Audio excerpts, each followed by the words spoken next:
மாலை முரசு நேயர்களுக்கு வணக்கம். இன்னைக்கு நம்ம யாரோட இருக்கோம் பார்த்தீங்கன்னா, 1000 பொற்காசுகள் டீமோட தான் இருக்கோம். அவங்கள வெல்கம் பண்ணிக்கலாம். ஃபர்ஸ்ட் டைரக்டர் ரவி முருகையா இருக்காரு, வித்தார்த் சார் இருக்காரு, வணக்கம். அண்ட் ஜோவன் சார் இருக்காரு. வணக்கம் sir, welcome sir. Sir first director சார்கிட்ட வந்து போயிடுறேன்.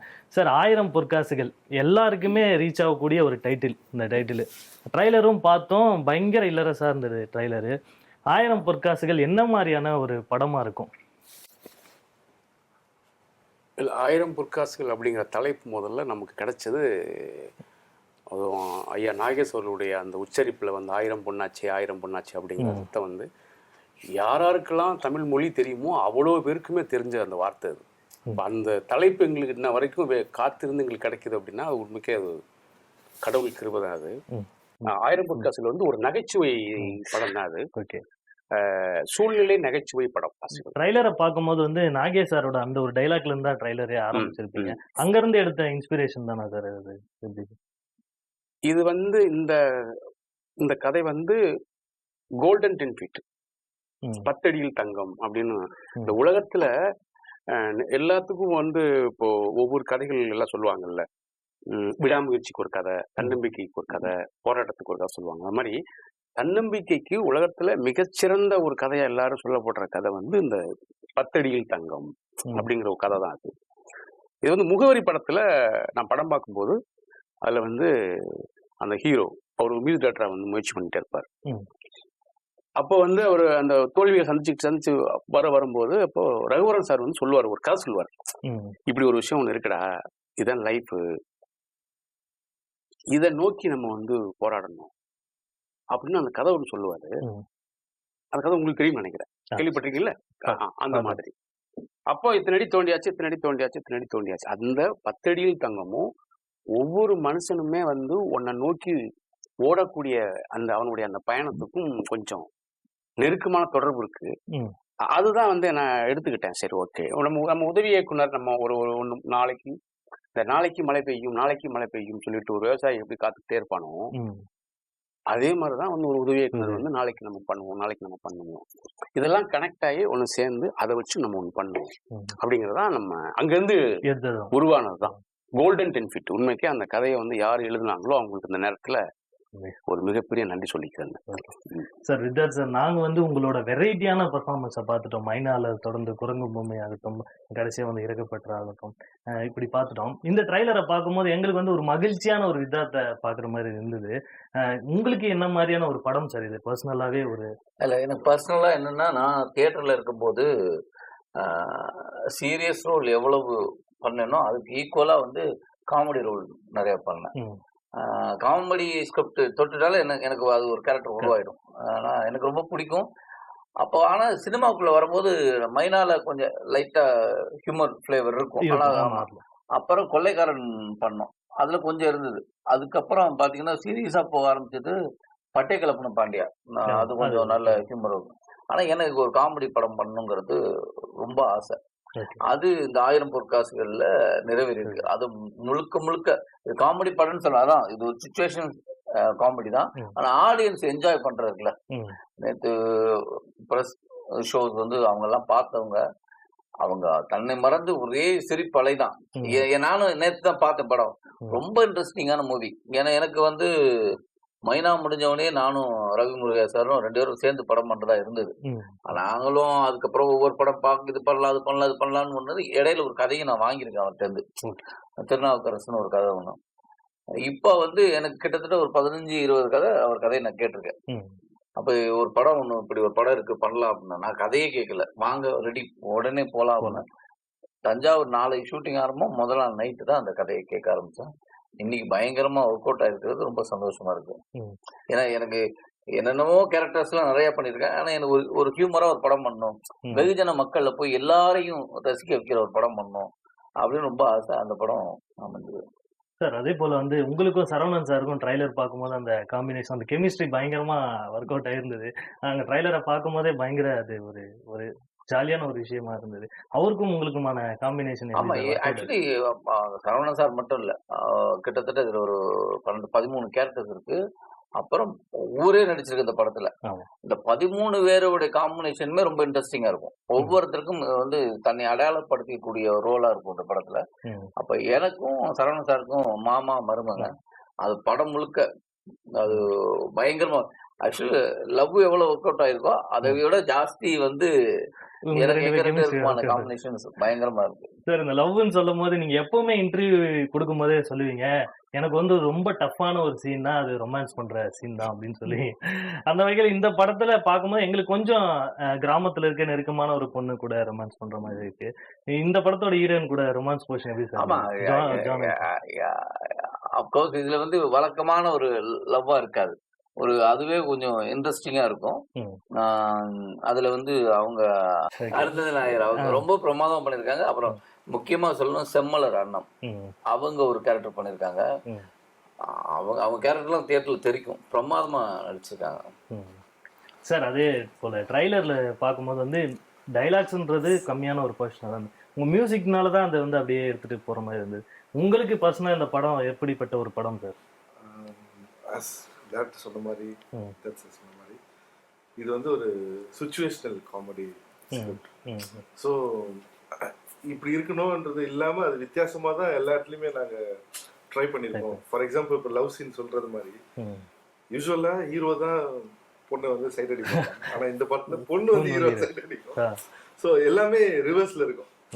So and then when background score பண்ணும்பொழுது யூஸ்வலி எல்லா மியூசிஷியனும் சின்சியராக சைலண்டாக ஒரு 0 dBயில் சைலண்டாக இருந்து வேலை பார்ப்போம். இந்த படம் அப்படி வேலையை பார்க்க முடியல. அவங்க சீனை பார்த்துட்டு சிரிச்சுன்னு இருப்பாங்க, ஆனால் வாசிக்க திரும்பியா சிரிச்சுட்டு இருப்பாங்க.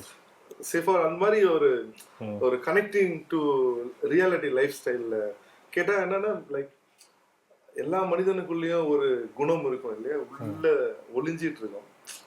ஒரு குப்பையை எடுத்துட்டு போய் போடணும்னா கூட யாரும் பார்க்கலையா, இன்னொருத்த வீட்டுல போய் போட்டு வருவோன்ற ஒரு உள்ள ஒரு குணம் இருக்குல்ல, அந்த மாதிரியான ஒரு எக்ஸ்போஷல் தான் இந்த படத்துல ஒவ்வொரு சீன்ஸும் ஒவ்வொரு டைப் ஆஃப் இருக்கும்போது அந்த சிச்சுவேஷனுக்கு மியூசிக். ஓகே, உங்களுக்கு பர்டிகுலரா இந்த போர்ஷன் எனக்கு மியூசிக் பண்ணும்போது ரொம்ப பிடிச்சிருந்தது அப்படின்னு சொல்ற மாதிரி அந்த போர்ஷன் படமே ரொம்ப பிடிச்சிருந்தது.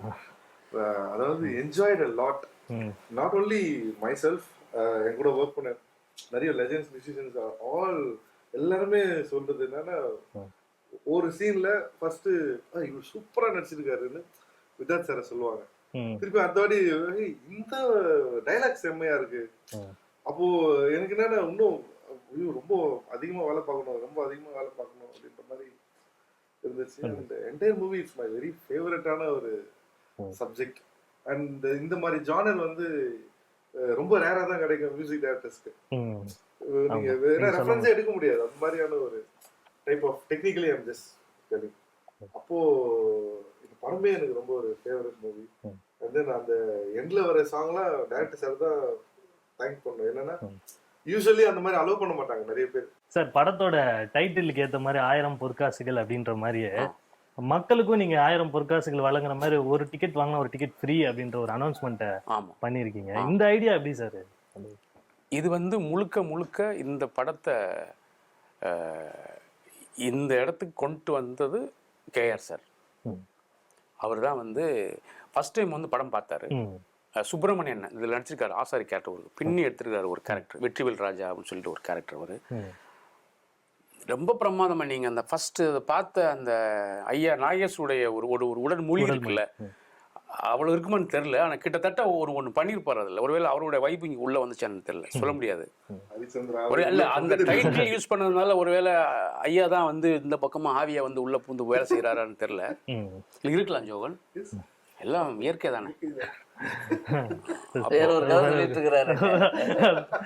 இல்ல இல்ல அதான் கேஎஸ்ஆர் வந்து இந்த படத்தை முதல்ல வந்து பார்க்குறாரு. அதுக்கு வந்து வெற்றிவேல் ராஜன் தான் கூப்பிட்டு வந்தார், படத்தை பார்க்க சொன்னார். ஃபர்ஸ்ட் பார்த்துட்டு சார் போயிட்டாங்க. அதுக்கப்புறமா திரும்ப ஒரு வாட்டி 2-3 நாள் கழிச்சு திரும்ப வந்து சுப்பிரமணியன் ஃபோன் பண்ணி படம் பார்க்கணும்னு சொல்கிறாரு சார். திரும்ப வந்து பார்த்தாங்க. 3வது தடவை இந்த தடவை நானே காசு கட்டி பார்த்துறேன்ப்பா. ஏன்னா அவருக்கு தெரியுது ஒரு தயாரிப்பாளர் ஒரு படத்தை எடுத்துருக்கிறாரு அப்படின்னாக்கா ஒவ்வொரு வாட்டி நம்ம வந்து நம்ம பணம் கட்டும் போதுன்னா இந்த தடவை நானே கட்டி நானே பார்க்குறேன் அந்த படத்தை அப்படின்னு அவரே ப்ரிவ்யூ ரெடி பண்ணி அவரே படம் பார்த்துட்டு அதுக்கப்புறமா அந்த படத்தை அவர் வந்து வாங்கிட்டார். வாங்கி சில பல வேலைகள்லாம் நிறைய அதில் அவருடைய ஐடியாஸ், ஏன்னா ஒரு 42 வருஷமாக சினிமாவில் ஒரு சார் இருக்கிறார் அவர் இல்லையா. மைடியர் குட்டிச்சாத்தான்லேருந்து ஆரம்பித்து கிட்டத்தட்ட 250க்கு மேலான படங்கள் அவர் வந்து ரிலீஸ் பண்ணியிருக்கிறாரு, டேரக்ட் பண்ணியிருக்கிறாரு, ப்ரொடியூசர் அவரை, டிஸ்ட்ரிபியூஷன் வேறு யாரையான்ட்டு. இந்த ஒரு படம் நல்லா இருக்குது, இந்த படத்தை தேட்டர் கொண்டு போய்டுறோம், தேட்டரில் இருந்து மக்களை தேட்டருக்குள்ளே உள்ளே வர வைக்கிறது எப்படி, முதல் நாள் முதல் காட்சிக்கு வர வைக்கிறது எப்படி, அவங்க சொல்கிறதானே வெளியில் ஒரு ரிசல்ட்டாக இருக்குது. இப்போ பெரிய அவர் கேஸ் என்ன சொல்லியிருக்காருன்னா, ஒரு இன்டர்வியூ சொல்லியிருக்கிறாரு சார் வந்து, பெரிய ஹீரோக்களுக்கு ஒரு ரசிகர்கள் இருப்பாங்க, ஒரு பெரிய பட்ஜெட் படங்களுக்கு ஒரு ஃபாலோவர்ஸ் இருப்பாங்க. இந்த மாதிரி ஒரு படங்களுக்கு வந்து உள்ளே வரணும் அப்படின்னாக்கா முதல் நாள் முதல் காட்சி ஒரு டிக்கெட் வாங்கினா ஒரு டிக்கெட் இலவசம் அப்படிங்கிற ஒரு திட்டத்தை முழுக்க ஒரு கேஎஸ்டைய சிந்தனை, அவருடைய முயற்சி தான். இது அடுத்தடுத்து வரக்கூடிய படங்களுக்கு பெரிய உறுதுணையாக இருக்கும் அப்படிங்கிறது அவருடைய முயற்சி. இந்த நேரத்தில் வந்து கேஆர் சாருக்கு வந்து நம்ம நன்றி சொல்லிக்கிறேன். ஆனால் நீங்கள் இப்போ சொல்கிற மாதிரி இந்த கேரக்டர்கள்லாம் வந்து நிறைய உள்வாங்குங்க அப்படின்னு சொல்கிறீங்க சார். அந்த மாதிரி உள்வாங்கும் போது உங்களுக்கு ஒரு விஷயம் புரியல சார், இந்த கேரக்டர் நான் வந்து பண்ணணும் அப்படின்ற ஒரு ஆசை உங்களுக்கு வந்துக்கிட்டே இருக்கும்ல சார் அடிக்கடி, அந்த மாதிரி என்ன கேரக்டர் கேட்குறேன். கேரக்டர் இல்லை, நான் ஸ்கிரிப்ட் தானே, ஸ்கிரிப்டுக்கு தான் கேரக்டர் டிசைன் பண்ணுறோம். கேரக்டரை வச்சு ஏன்னா அது நான் எழுதணும், வர ஸ்கிரிப்டில் ஒரே செய்யா இவருக்கு ஒரு கதை ஒன்று எழுதணும். நாங்கள் திருநாவுக்கரசுன்னு ஒரு கதை, ஆமாம், அது ரொம்ப அந்த அந்த கேரக்டருடைய அந்த சத்தமே வேற மாதிரியான ஒரு அந்த ஒளியே வேற மாதிரி இருக்கும்னு வச்சுங்களேன், சவுண்டே வேற மாதிரி இருக்கும். அப்படி ஒரு கதை நான் இவருக்கு எழுதினேன். அது எழுதி கிட்டத்தட்ட ஒரு 10 வருஷத்துக்கு மேலே இருக்கும். நம்ம 2010 எழுதி அந்த கதையை நான் கொடுத்தேன். இந்த கதையை நீங்கள் வச்சு நீங்கள் பண்ணுங்க அப்படின்னா, அது ரொம்ப ஒரு வித்தியாசமான ஒரு கதாபாத்திரம். என்னையா ரொம்ப முக்கியமான ஒரு கதாபாத்திரம் அது. ஆனால் அது பண்ணால் ஒரு நல்ல பேர் கிடைக்கும், ப்ரொடியூசரை வேணும். ஆமாம், அதே மாதிரி மக்களோட நிறைய எதிர்பார்ப்பும் மைனா 2 பண்ணுவீங்களா அப்படின்றது வந்து அது மாதிரி பேச்சுவார்த்தை பிரபு சல்மான் சார் கிட்ட ஏதாவது பேச்சுவார்த்தை? அதுலதான் நம்ம இறந்துட்டோமே. மைனா 2ல வந்து வேற வெர்ஷன்ஸ் அவர் தான். எனக்கு தெரிஞ்சு அவருக்கு 1000 கதைகள் இருக்கு. அவர்கிட்ட பிரபு சார்கிட்ட வந்து கொஞ்சம் நேரம் பேசினா எப்படி, ரவி சார்கிட்ட இப்போ பேசும்போது நீங்கள் கேட்டிங்கன்னா ஒரு மணி நேரத்தில் பல கதைகள் சொல்லிடுவார். அது மாதிரி தான் இயக்குனர் பிரபு சல்மான் சாரும்.